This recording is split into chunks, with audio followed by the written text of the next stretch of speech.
Yo, what's up YouTube? Ayan, magandang gabi po sa inyo dyan. Magandang umaga, tanghali at gabi kung saan man kayong sulok ng mundo. Ayan, yung mga OFW natin sa ibang bansa, kumusta po? Sana po ay nasa mabuting kalagayan po kayo. Ayan, ang video na to, hati natin kay AR Reaction Vlog. Ayan, pakibisita na lang po, pagka-subscribe, ilagay ko lang po sa ating description at pakisubscribe na lang po. Ayun. At pasingit na rin tayo sa ating channel. Iniimbitahan ko po kayong i-subscribe ang ating channel. Pakisubscribe, like at hit na rin sa ating notification bell para ma-update kayo sa ating mga bagong ina-upload. Ayun guys, wala na po tayong patubig-tumpig pa. Silipin na natin ito, baka masilip pa to ng iba. Ayun. Silipin niyang iba dyan.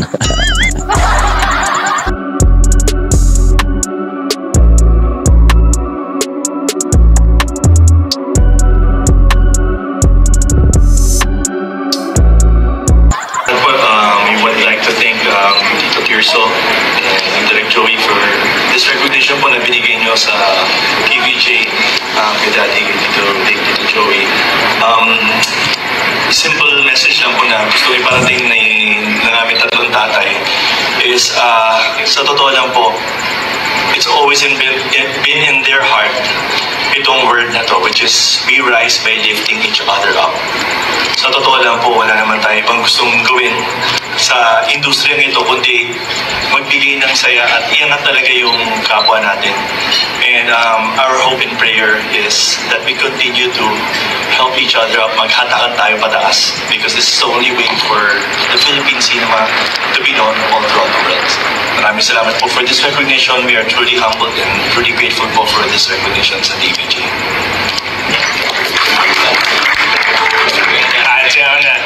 Just to, siguro, first of all, thank you again. One thing that I was thinking about kanina on the way here then was a quote. It says, "No person has ever been honored for what they've received. People are honored for what they've given." And TVJ, in the 50 years, this is their 50th year in the industry, they've given so much to comedy, music, film, and television. And receiving things like this, even for us, we're here for our dads, who we're very proud of. It's very humbling and very grateful. We're very grateful for it. And so thank you to FDCP, syempre, everyone who they've ever worked with in the industry, and everyone who's ever appreciated their work. And to all of you guys, I guess on behalf of them, then just to add to Kuya Gis, thank you so much.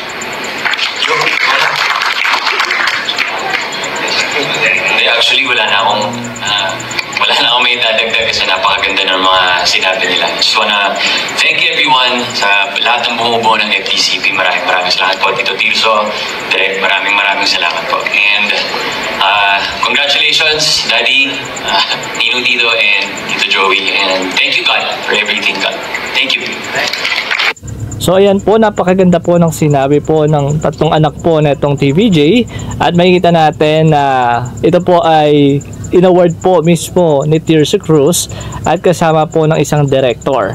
So ito guys, makikita natin na marami po ang nagpalakpakan mismo sa sinabi at magandang in-explain mismo ng anak po na itong Tito Vic and Joey, at nagpapasalamat po in behalf of TVJ, nagpapasalamat po sila para po sa karangalang natanggap po mismo ng kanilang mga tatay.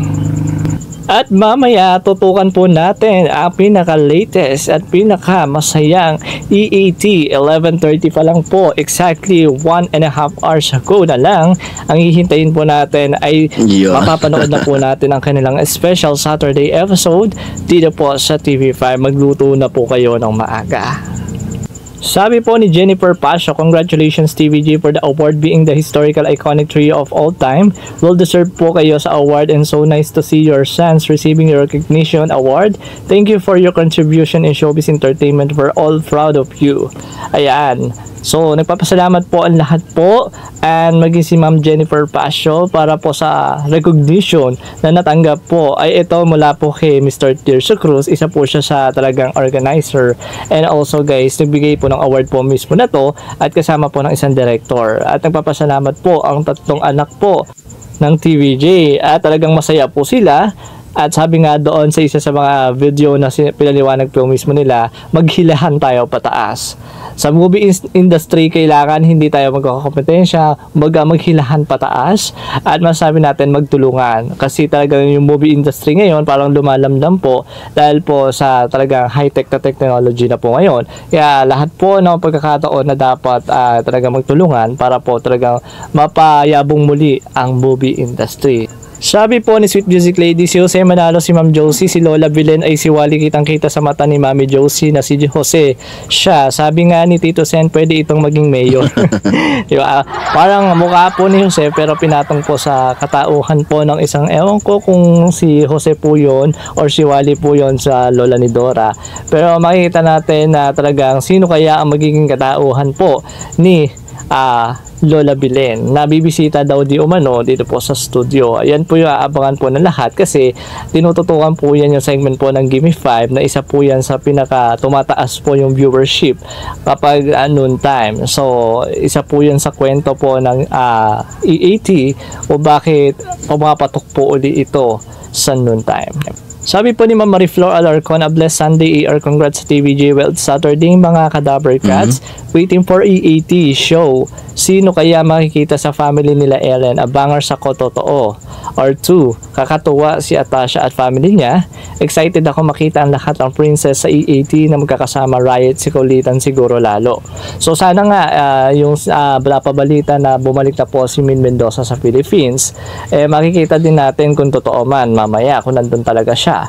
Pero definitely sana nga nandun talaga kasi gusto lang lahat ng Dabber Cats at mga fans ng legit Dabber Cats is talaga makita sila uli magkakasama, di ba? Lahat po ng prinsesa at reyna ng EAT, pati na rin po mismo ang mga host, sana kompleto sila mamaya. Ayan po yung aabangan po ng lahat at marami daw pong pasabog at sorpresa, hindi lang po sa umpisa sa Sing It Grand Finals, pati na rin po sa the following segment na talagang pinaghandaan mismo nila. Dagdag pa niya, si Atasha kapag gamay na lahat ng kasama niya, yung hindi siya nahihiya ay super kalog at masayahin tulad din nila Miles, Riza, Main, and Maha. Karen, kakatuwa silang lahat. Wish ko in the near future may movies na gawin ang TVJ kasama ng lahat ng legit Dabber Cats. Yes! Sana nga magkaroon po since TVJ Productions, pwede na silang magkaroon at magbuo ng isang movie na talagang sila po mismo yung production team. Ibig sabihin, pwede silang magpasok po ng mga legit Dabber Cats na sila po mismo yung kukuha para po talagang bumuo ng isang movie at sitcom sakali nakasama po lahat po ng mga princess of EAT at lahat po ng legit Dabber Cats, and for sure matutuwa po lahat po ng mga viewers. Sabi po ni Kadolfo Carbalanan, congrats TVJ, kayo ang pader ngayon sa trio comedy at dahil sa 44 years na successful ang EAT Bulaga since 1979, mabuhay kayo TVJ Dabber Cats. Isa na ako sa senior na 1979 ko pa kayo pinapanood namin ng misis ko. So ayun, so sila po ay isa sa pinaka solid na legit Dabber Cats. Noong 1979 pa sila nanonood ng It Bulaga. It Bulaga pa lang po yung title at ngayon EAT nandito pa rin po sila mula RPN9, Channel 2, Channel 7 at TV5. Makikita natin na nakasuporta po sila dito po sa TVJ at yan po isa sa pinakamagandang madidinig po natin sa lahat po ng mga patuloy pong sumusuporta po sa atin hanggang ngayon. At manaway mag-iingat po kayo palagi, Kadolfo Carbalanan at yung newsies nyo, at God bless po sa lahat po ng pagsuporta sa TVJ. So yun ang guys, isang update natin ngayong tanghalian na to. Tutok na po tayo, 11:30 pa lang dyan po sa EAT sa TV5. Thank you and see you for my next video. Bye guys. Ayun, isa na namang panibagong video ang ating natapos.